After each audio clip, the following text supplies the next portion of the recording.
Assalamualaikum warahmatullahi wabarakatuh. Ila hadratin Nabi Mustafa Rasulullah sallallahu alaihi wasallam ala jami ikhwanihi min anbiya al-muslimin wa syuhada wal awliya was salihin. Thumma ila abaina wa ummahatina wa ajdadina wa jaddatina wa usulina wa furina wa muallimina fid din wa dhil huquqi alaina wa jami'an alamna wa sallam. Al-Fatihah. A'udzu billahi minasyaitonir rajim. Bismillahirrahmanirrahim. Alhamdulillahi rabbil alamin arrahmanir rahim maliki yaumiddin iyyaka na'budu wa iyyaka nasta'in ihdinas siratal mustaqim siratal ladzina an'amta 'alaihim ghairil maghdubi 'alaihim waladdallin.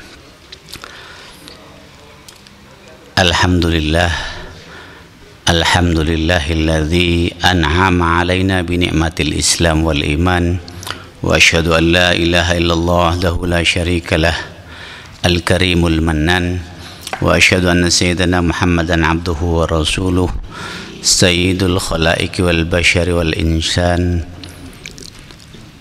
Allahumma salli wa sallim ala sayyidina Muhammadin wa ala alihi wa ashabihi wa man tabi'ahum bi ihsan, amma ba'd. Fa ya ayyuhal hadirun ma'asyiral muslimin, marilah kita memanjatkan puji syukur kehadirat Allah Subhanahu wa taala sebagai sebuah konsekuensi karena kita sudah diberi nikmat oleh Allah yang begitu banyak, nikmat yang tidak ada yang bisa memberikannya kepada kita kecuali Allah. Kalau ada yang memberikan nikmat itu kepada kita, itu hanya merupakan perantara. Intinya itu semua adalah karunia Allah. Ma'asyiral hadirin rahimakumullah,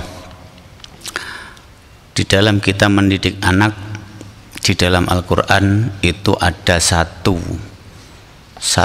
figur yang diberikan kepada kita supaya kita mencontoh apa yang dilakukannya dalam mendidik anak. Namanya Luqman Al-Hakim. Luqman Al-Hakim namanya sendiri itu Luqman bin Unaqa bin Sadun. Asal usulnya ini masih diperdebatkan. Ada yang mengatakan berasal dari Sudan, ada yang mengatakan tukang kayu di Ethiopia, ada yang mengatakan dia itu dari Nubia. Ya, ada yang berpendapat juga bahwa Luqman Al-Hakim ini hidup pada zaman Nabi Daud. Jadi Luqman ini putranya Unaqa, putranya Sadun. Kemudian banyak sekali hal-hal yang terkait dengan kebijakan Luqman Al-Hakim. Hakim itu artinya dia mempunyai hikmah, dia itu bijaksana. Bijaksana artinya pengertian, ada yang mengartikan bijaksana di situ antara ilmu dan amalnya itu seimbang. Jadi beliau itu punya ilmu dan mengamalkan ilmunya, ya. Kemudian dalam surat Al-Quran, surat Luqman, jadi dalam Al-Quran itu ada surat namanya surat Luqman.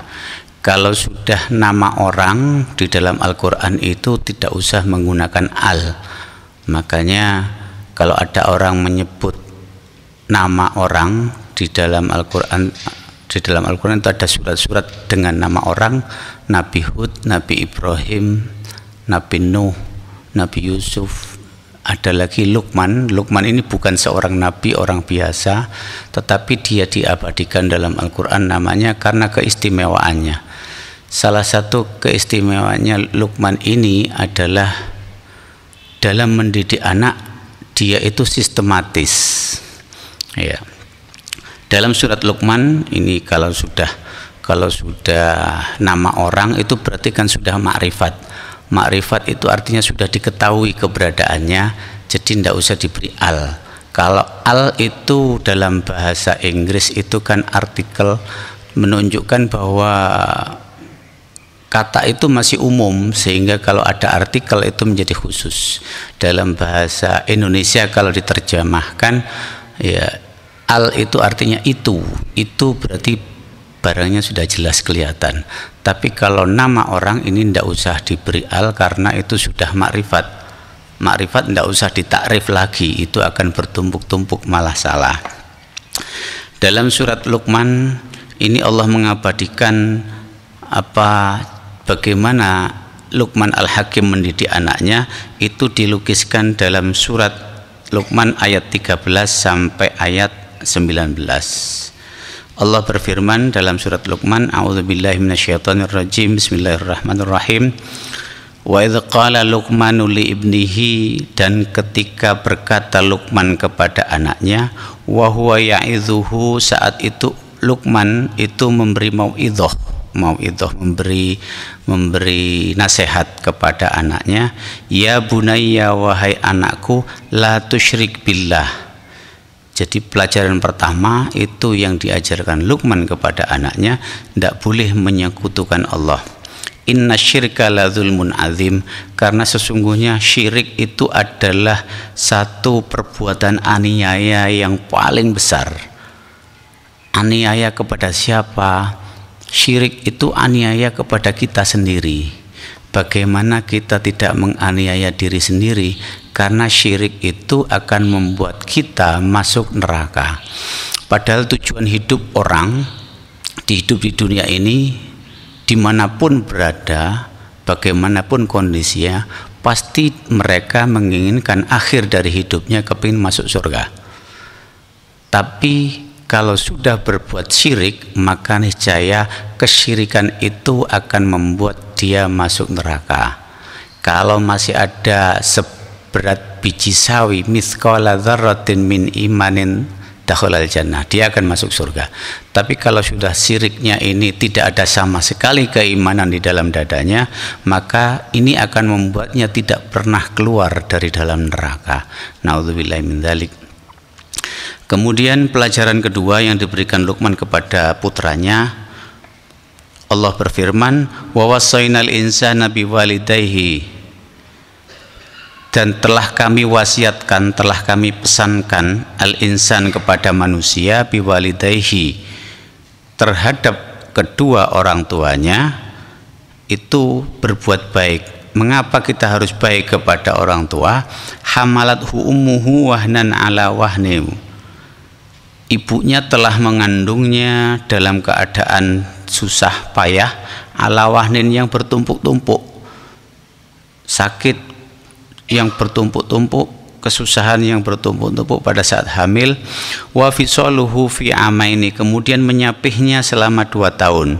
2 tahun ini maksudnya kalau seseorang memang mau menyusui sampai sempurna, sempurnanya itu 2 tahun. Memang ada beberapa bayi itu baru berapa bulan sudah mau netek kepada ibunya. Ini ada kelebihannya. Biasanya bayi yang netek kepada ibunya tidak lebih dari 5 bulan itu mempunyai kecerdasan tinggi. Cuman ada kekurangannya, imunitas tubuhnya akan kurang, dia akan sering sakit. Kalau seseorang menyusui anaknya sampai 2 tahun, sempurna 2 tahun, maka kekebalan tubuhnya, imunitasnya itu akan tinggi. Tapi kecerdasannya itu akan biasa-biasa saja, biasa begitu. Ya. Anishkurli, hendaklah bersyukur kepadaku, wali walidaik, dan terhadap kedua orang tuamu. Jadi kalau kita mengingat betapa orang tua itu susah, hamil, melahirkan, menyusui selama 2 tahun, kalau di dalam ayat lain, wa hamluhu wa fisaluhu thalathuna sahra, orang tua ibunya mengandung dan menyapihnya sampai menyusui dan menyapihnya itu 30 bulan. Jadi susahnya orang tua itu 30 bulan. Yang sakit ibunya, yang repot bapaknya. Jadi kedua orang tua itu pasti akan direpotkan oleh putranya. Ya. Kalau kita mengingat itu sebagai anak, kita mestinya ingat bahwa orang tua sudah pernah susah. Kalau sudah seperti itu, kita harus bersyukur kepada Allah karena kita sudah dikaruniai kesempatan hidup di dunia ini, sudah dikaruniai banyak sekali nikmat di dunia ini. Setelah kita bersyukur kepada Allah, maka kita seharusnya bersyukur juga kepada kedua orang tua. Ya. Kemudian di akhir ayat ini Allah mengatakan kepada kita, ilayyal masir, kepada saya kamu akan kembali. Jadi semuanya ini akan kembali kepada Allah.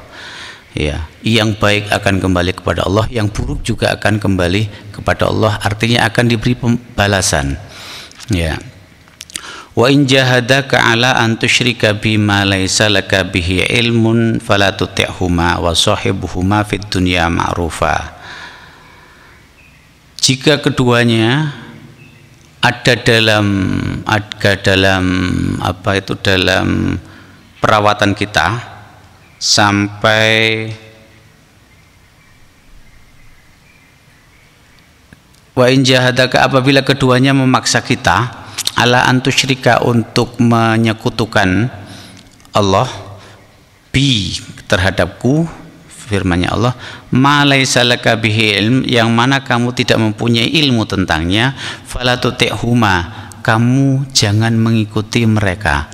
Jadi kalau seandainya ada orang tua mengajak anaknya untuk berbuat syirik, maka keharusan pertama yang kita lakukan ialah tidak mentaati perintah orang tua. Jadi orang tua selama memerintahkan hal-hal yang tidak melanggar apa yang diperintahkan oleh Allah, termasuk di dalamnya syirik, maka kita harus mentaati. Tapi kalau perintahnya itu sudah mengajak seseorang berbuat dosa, menyekutukan Allah, maka kita tidak boleh mentaati. Selanjutnya perilaku kita bagaimana terhadap mereka, wasahibuhuma fid dunya ma'rufa. Walaupun orang tua itu sudah mengajak kita untuk menyekutukan Allah, ini hal terburuk di dunia ini, menyekutukan Allah, ya. Wasahibuhuma fid dunya ma'rufa, tetap harus kita jadikan orang tua sebagaimana mestinya. Kita harus mempergauli mereka itu dengan baik. Wattabi sabila man anaba ilayya, kemudian ikuti jalan orang-orang yang bertobat kepadaku. Jadi kita diperintahkan untuk bertobat kepada Allah. Kalau memang seperti itu, maksudnya bertobat bukan hanya untuk kita, tapi mendoakan orang tuanya. Summa ilayya marji'ukum, kemudian kepadaku kalian semua akan kembali. Fa unabbi'ukum bima kuntum ta'malun, maka akan aku tunjukkan kepadamu apa saja yang telah kamu lakukan. Jadi nanti kita akan dikembalikan kepada Allah setelah kita hidup dari kematian. Setelah itu akan ditunjukkan apa saja yang pernah kita lakukan. Yang baik akan kita lihat, yang jelek pun akan kita lihat, dan itu pun akan dilihat banyak orang. Jadi dalam persidangan nanti di akhirat, semua orang akan melihat amal yang kita lakukan. Ini yang membuat kita nanti akan bertahun-tahun, ribuan tahun menunggu giliran untuk mendapatkan apa yang telah kita lakukan di dunia. Apakah itu kebaikan yang kita lakukan, apakah itu keburukan yang kita lakukan, semuanya itu akan ditonton banyak orang. Ini yang membuat kita bertahun-tahun nanti menunggu hisab. Tapi insya Allah umatnya Rasulullah SAW ini datangnya belakangan, tapi akan dihisab terlebih dahulu dan akan memasuki surga terlebih dahulu. Kemudian pada ayat yang ke-16, ya bunayya, wahai anakku, ini Luqman berkata kepada anaknya lagi, innaha intakum mithqala habbatin min khardalin fatakum fi sakhratin aw fis samawati aw fil ardi ya'ti bihallah innallaha latifun khabir. Luqman berkata, wahai anakku, sesungguhnya jika ada satu perbuatan seberat biji sawi, perbuatan itu ada di dalam batu atau di langit atau di dalam bumi, dimanapun terkandung perbuatan itu disembunyikan, maksudnya Allah akan mendatanginya, Allah akan membalasnya. Bagaimanapun sepelenya kebaikan yang kita lakukan, walaupun tidak ada orang yang tahu, walaupun hal itu tersembunyi, ya diibaratkan ini di dalam batu, ya niscaya Allah akan membalasnya. Ya, innallaha latifun khabir, sesungguhnya Allah itu maha lembut, lebih lembut dari mikroorganisme yang ada, lebih lembut dari apapun yang ada di dunia ini. Dan Allah itu maha jeli, Kalau alim itu tahu, kalau khabir itu tahunya lebih mendetail. Ya. Kemudian pada ayat yang ke-17 Luqman berpesan kepada anaknya, ya bunayya, wahai anakku, aqimis sholata, dirikanlah sholat, wa'mur bil ma'ruf, dan beramarlah terhadap kemakrufan. Artinya kita diperintahkan, menurut Luqman ini anaknya disuruh amar ma'ruf, memerintahkan kepada kebaikan, wanha anil mungkar, dan mencegah dari kemungkaran. Dari ayat ini ada beberapa pesan. Yang pertama, Luqman berpesan, dirikanlah sholat. Ya. Kemudian pesan berikutnya di dalam ayat ini, amar ma'ruf. Kalau ada kebaikan harus kita ajarkan kepada orang lain, perintahkan orang lain untuk berbuat baik. Kalau ada yang berbuat jelek, maka harus kita cegah. Kalau ada mereka yang melanggar agama, harusnya kita cegah. Cuman ada beberapa orang, ini kiai menyampaikan kepada saya, amar ma'ruf itu sangat beresiko. Ya, lebih beresiko lagi kalau wanha anil mungkar, mencegah dari perbuatan mungkar. Jadi kalau ada orang berbuat mungkar, itu resiko bagi orang yang mengingatkan.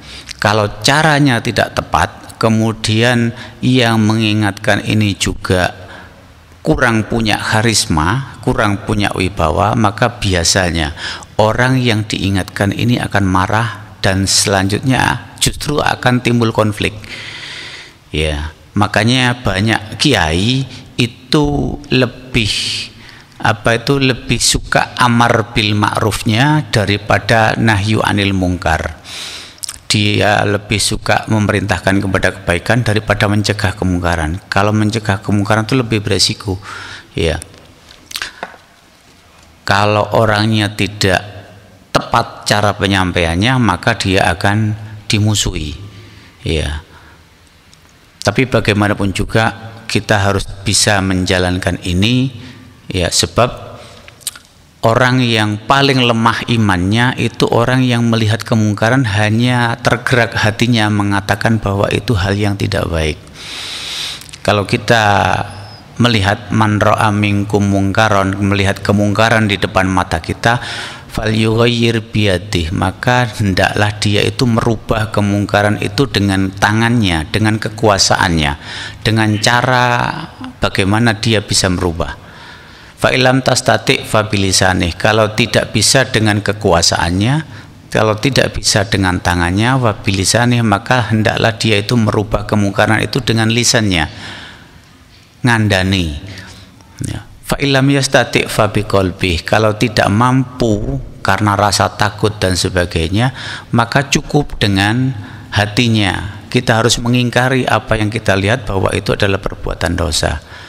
Fahuwa adhaful iman, kalau yang terjadi kita hanya mengingkari di dalam hati kita saja tanpa kita mengucapkan sesuatu untuk mengingatkan, tanpa kita menggunakan kekuasaan kita untuk merubah keadaan, maka itu adalah iman yang paling lemah. Selanjutnya perintah Luqman, nasihat Luqman kepada anaknya, wasbir alama asobak, hendaklah kamu bersabar terhadap musibah yang menimpamu. Inna dzalika min azmil umur, sesungguhnya yang demikian termasuk hal-hal yang diwajibkan oleh Allah. Kemudian pesan Luqman berikutnya kepada putranya, wala tusair khaddaka linnas, jangan memalingkan muka. Bahasa Indonesianya itu membuang muka, berpaling. Bahasa Jawanya melengos, bahasa Maduranya itu ablaud, membuang muka. Ya, ini tidak boleh karena sombong. Biasanya orang membuang muka karena sombong. Maksudnya sombong, dia pasti meremehkan orang yang di hadapannya. Makanya dia membuang muka, kadang mencep. Ya, itu tidak boleh. Wala tamsi fil ardi maroha, dan jangan berjalan di muka bumi dengan sombong, maroha, dengan menengadahkan wajah. Ya, sebaiknya kita kalau berjalan itu kan menunduk, menjaga pandangan kita, bukan dengan menengadahkan wajah menunjukkan bahwa kita sombong. Itu tidak boleh. Innallaha la yuhibbu kulla muhtalin fakur. Sesungguhnya Allah tidak menyukai orang-orang yang sombong lagi membanggakan diri. Ya, karena sombong itu adalah pakaian Allah. Yang berhak menyandang kesombongan itu hanya Allah, karena Allah yang menciptakan semua dan Allah berhak untuk sombong. Tapi Allah tidak sombong kepada kita. Makanya manusia ini tidak boleh sombong, karena itu adalah pakaian Allah. Kalau seseorang sombong berarti dia sudah berusaha menggunakan apa yang seharusnya dimiliki oleh Allah. Fir'aun itu kaya, Fir'aun itu cerdas, Fir'aun itu tidak pernah sakit selama hidupnya. Ya, walaupun Fir'aun itu pada akhirnya bertobat kepada Allah, tapi Allah tetap akan memasukkan Fir'aun ke dalam neraka karena satu hal, Fir'aun ini sombong. Sudah diingatkan Nabi Musa, nggak mau ingat. Sudah dikalahkan oleh Nabi Musa, tetap nggak mau menyerah. Dengan kesombongannya ini, maka Fir'aun itu akan masuk neraka. Walaupun sudah megap-megap di laut, saat itu dia mau tenggelam, dia minta maaf kepada Allah. Allah tidak mengampuni lagi apa yang sudah diperbuat oleh Fir'aun. Kemudian pada ayat ke-19, waqsid fi masyika waghdud min sautika inna ankarul aswati la sautul hamir. Dan sederhanakanlah kamu dalam berjalan. Artinya berjalan itu jangan terburu-buru.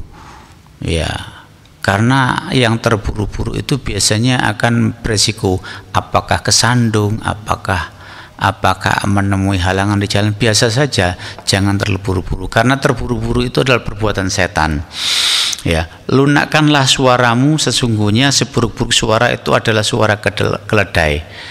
Suara keledai itu, karena keledai itu kan nggak bervariasi, suaranya begitu aja. Sebenarnya keledai itu isinya keluhan, suara yang dikeluarkan oleh keledai itu keluhan. Makanya kita jangan banyak mengeluh.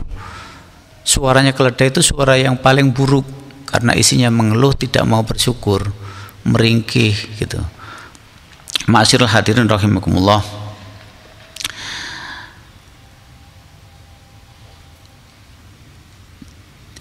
Dari beberapa pesan Luqman kepada putranya ini, kita bisa mengambil intisari pesan. Itu ada beberapa hal yang dipesankan oleh Luqman.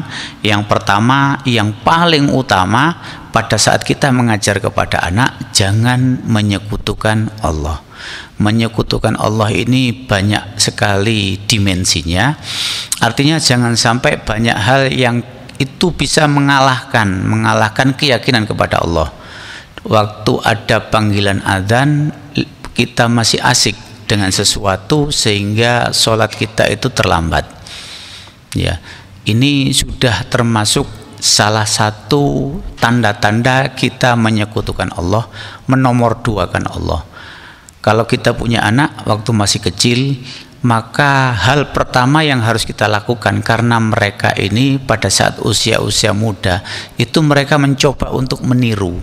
Makanya orang tua harus mengajarkan kepada mereka bagaimana hal-hal yang baik supaya ditiru. Kalau orang tuanya itu sudah berbuat tidak baik, maka niscaya anaknya akan niru. Karena kebiasaan meniru pada anak-anak, maka orang tua tidak boleh hanya sekedar menyuruh. Maka yang baik bagaimana? Diajak. Mengajak itu artinya kita sudah melakukan sesuatu, kemudian kita meminta anaknya untuk melakukan juga, itu mengajak. Tapi kalau menyuruh, kita tidak melakukan, tapi menyuruh anaknya untuk melakukan. Hal ini akan lebih tidak ditaati seorang anak, karena mereka itu punya karakter waktu masih kecil itu, tipologinya mereka meniru. Jadi kalau kita berbuat hal-hal yang mengesahkan Allah, maka niscaya anak itu akan mengesahkan Allah. Setiap kali kita bertindak, kita menyampaikan kepada mereka, kita berbuat baik, malaikat akan mencatat. Kita berbuat jelek, jangan dilakukan, karena malaikat itu mencatat. Kalau sering kita lakukan seperti ini, maka niscaya anak itu akan lebih berhati-hati. Kemudian kalau orang tuanya sudah mengajari anaknya itu hal-hal yang tidak baik, jangan hal-hal yang terlalu berat, yang sepele saja. Kalau orang tuanya waktu anaknya masih kecil tidak ngajari kromo kepada anaknya, maka anaknya akan terus nguku kepada orang tuanya. Dan menurut riset yang pernah saya lakukan, mereka yang nguku kepada orang tua ini relatif berani. Kasus-kasus anak yang menyakiti orang tuanya, memukul orang tuanya, bahkan membunuh orang tuanya, karena dari bahasanya mereka itu tidak menghormati orang tuanya. Mereka nguku. Tapi kalau anak itu sudah kromo kepada orang tuanya, maka niscaya apa yang akan dilakukan itu pasti akan menghargai orang tuanya, karena dia tahu kalau dengan kromo itu akan memperjelas statusnya sebagai anak. Dengan begitu dia tidak akan melampaui batas dari statusnya itu. Ma'asyiral hadirin rahimakumullah, pesan yang kedua intinya adalah berbuat baik kepada orang tua. Inti dari pesan yang ketiga, sadar bahwa manusia berada dalam pengawasan Allah. Dimanapun kita berada itu akan diawasi oleh Allah. Yang keempat, kita diperintahkan oleh Allah melalui sebuah cerita adegan sejarah. Allah memerintahkan kepada Luqman, konteksnya memang untuk semua orang, walaupun teksnya ini dari Luqman kepada anaknya, tapi konteksnya ini untuk semua umat manusia. Ya, diperintahkan untuk mendirikan sholat, kemudian amar ma'ruf. Ya, setelah itu kita diperintahkan untuk menjauhi kemungkaran. Bukan hanya kita saja yang menjauhi, tapi kita harus memerintahkan kepada orang lain untuk menjauhi kemungkaran. Yang ketujuh, bersabar menghadapi cobaan dan ujian.